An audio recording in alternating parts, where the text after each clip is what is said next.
بسم اللہ الرحمن الرحیم والمعانی الناقضہ للوضوء كل ما خرج من السبيلين والدم والقيء والصديد إذا خرج من البدن فتجاوز إلى موضع يلحقه حكم التطهير والمعانی الناقضہ للوضوء، اور وضو کے توڑنے کے اسباب یہ ہیں۔ والمعانی الناقضہ للوضوء، وضو کے توڑنے کے اسباب یہ ہیں۔ معنی کا مطلب یہ ہے کہ معنی یہ ہے کہ اسباب یہ ہے کہ کچھ بھی آپ ترجمہ کریں کہ وضو کے توڑنے کے اسباب یہ ہیں، ہر وہ چیز ما خرج من السبیلین، جو سبیلین سے نکلے۔ عزیزی طالبات، پچھلے سبق میں آپ نے پڑھا کہ وضو کے فرائض کیا ہیں، وضو کی سنتیں اور وضو کے مستحبات کے بارے میں۔ مصنف رحمۃ اللہ علیہ جب اس چیز سے فارغ ہوئے تو اب بیان کر رہے ہیں کہ وضو کے توڑنے کی کون سی چیزیں ہیں، یعنی کن کن چیزوں سے وضو ٹوٹ جاتا ہے۔ تو سب سے پہلے بتایا من السبیلین، سبیلین سے نکلنے والی چیزوں سے بھی وضو ٹوٹ جاتا ہے۔ سبیلین مطلب کیا ہے کہ پاخانہ اور پیشاب کے راستے سے جو بھی چیز نکلے اس سے وضو ٹوٹ جاتا ہے۔ والدم اور خون، والقیح، قیح کا مطلب پیپ، والصدید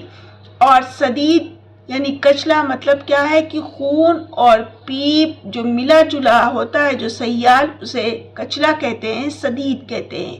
خون اور پیپ اور صدید اذا خرج من البدنی، جب بدن سے نکلے،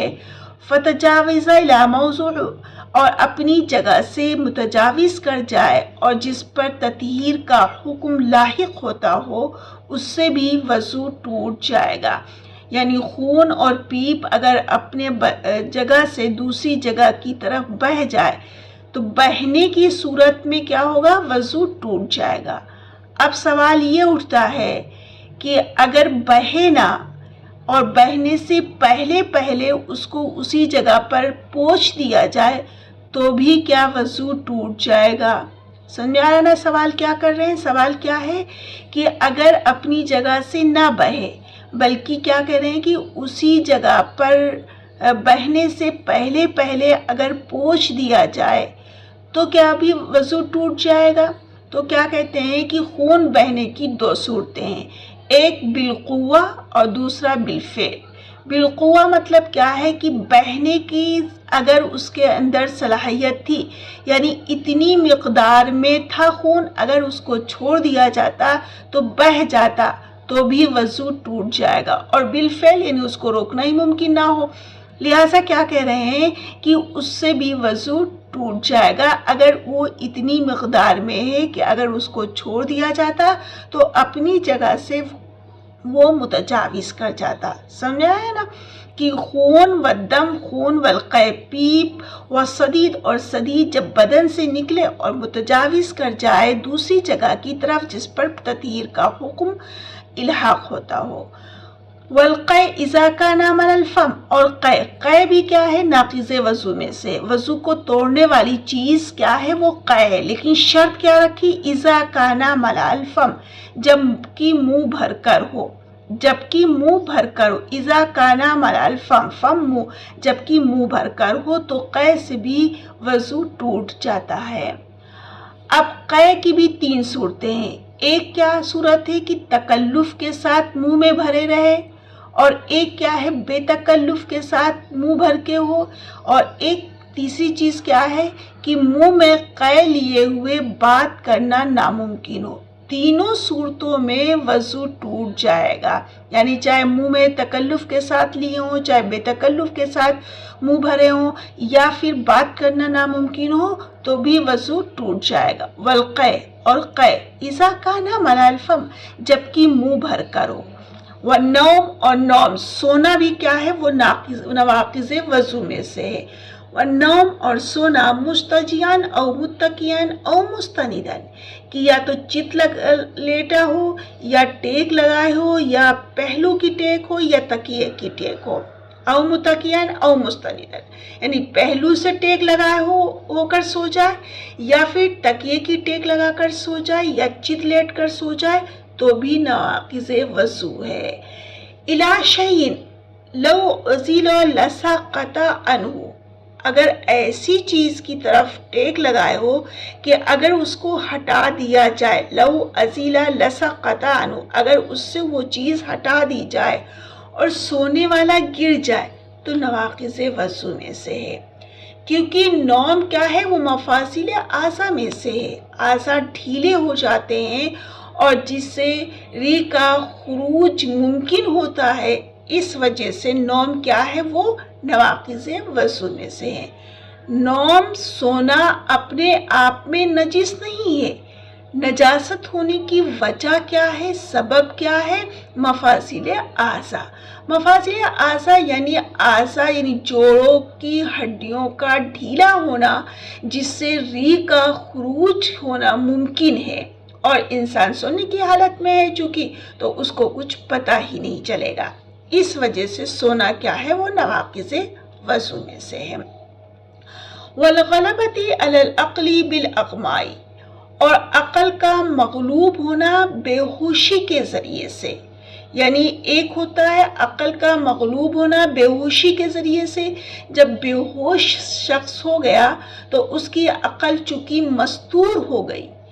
عقل کیا ہوئی، مستور ہو گئی، اس وجہ سے ایسی صورت میں بھی وضو ٹوٹ جائے گا۔ والجنون، اور جنون یعنی اغمائی کا مطلب کیا ہے کہ مستور ہونا، اور مجنون کا مطلب کیا ہے کہ عقل کا گم ہو جانا، دونوں صورتوں میں وضو ٹوٹ جائے گا۔ والقہقہ فی کل صلاۃ ذات رکوع و سجود، اور قہقہ ہر رکوع اور سجدے والی نماز میں ناقض وضو ہے، وضو کو توڑنے والا ہے۔ قہقہ مطلب کیا ہے کہ اتنی تیز سے ہنسنا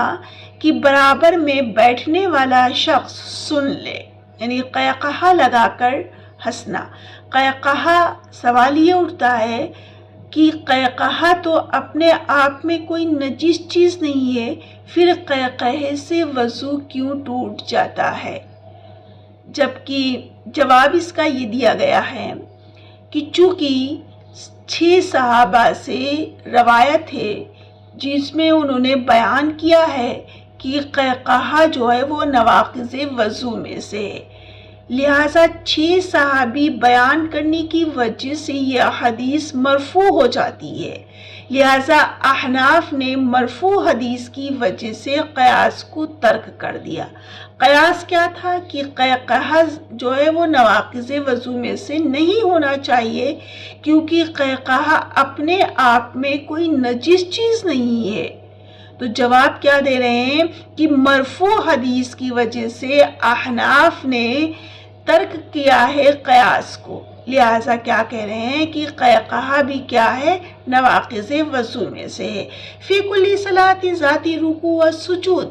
رکوع اور سجود کی جو شرط لگائی ہے اس وجہ سے کہ جنازے کی نماز تاکہ اس سے خارج ہو جائے، کیونکہ جنازے کی نماز میں نہ رکوع ہوتا ہے اور نہ سجدہ ہوتا ہے، لہٰذا اگر کوئی شخص جنازے کی نماز میں قہقہ لگا کے ہنس دے تو اس کا وضو نہیں ٹوٹے گا،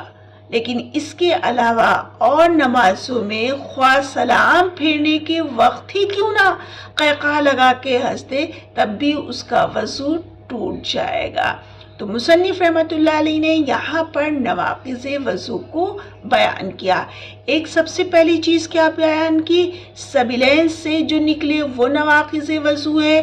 دم اور پیپ اور صدید بھی نواقض وضو ہے، اس کے علاوہ